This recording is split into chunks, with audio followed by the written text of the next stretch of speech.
Hello అందరికీ నమస్కారం. ఈరోజు మనం మాట్లాడే సినిమా 'మోగ్లీ'. సినిమా ఎలా అనిపించింది నాకు అనేది చివర్లో చెప్తాను. ముందు సినిమా గురించి మాట్లాడుకుందాం.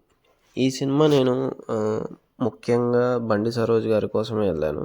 సినిమా కథ మనకు సందీప్ రాజు గారు ఇంటర్వ్యూల్లో చెప్పినట్టు రామాయణం ఆధారంగా తీసుకున్నారు. రాముడు, సీత ఒక రావణాసురుడు. So heroine ప్రేమించుకుంటారు. విలన్ హీరోయిన్ని కావాలనుకుంటాడు. ఇదే సింపుల్ ప్లాట్ లైన్.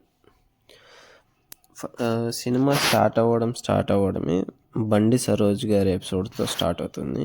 అక్కడ ఒక 10 నిమిషాలు చాలా ఇంటెన్స్ సీన్ ఉంటుంది.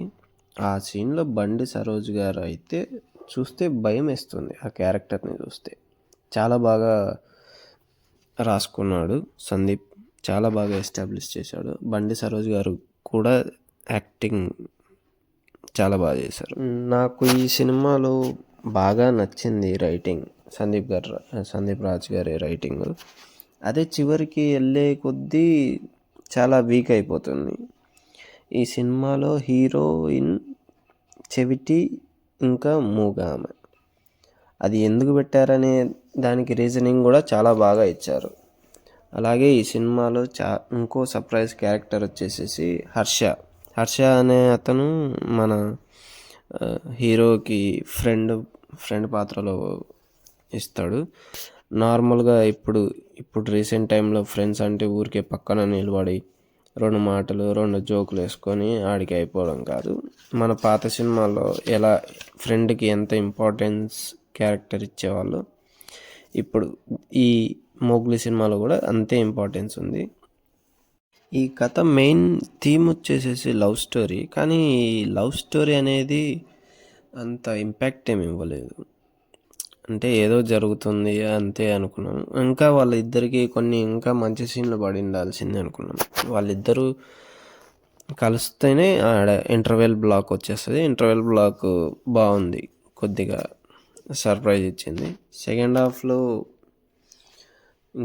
హాఫ్కి వస్తే సెకండ్ హాఫ్ స్టార్ట్ అవ్వడం బండి సరోజ్తోనే స్టార్ట్ అవుతుంది. మళ్ళీ బండి సరోజ్ గారు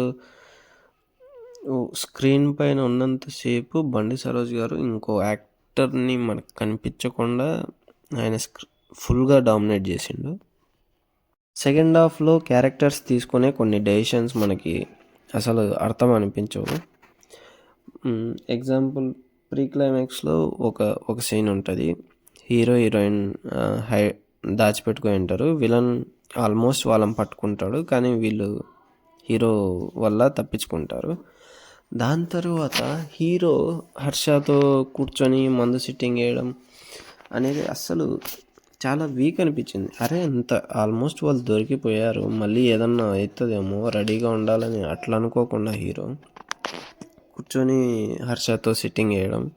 అక్కడ ఒక ఎమోషనల్ సీన్ ఉంది. ఆ ఎమోషనల్ సీన్ ఓకే బాగానే వర్కౌట్ అయింది.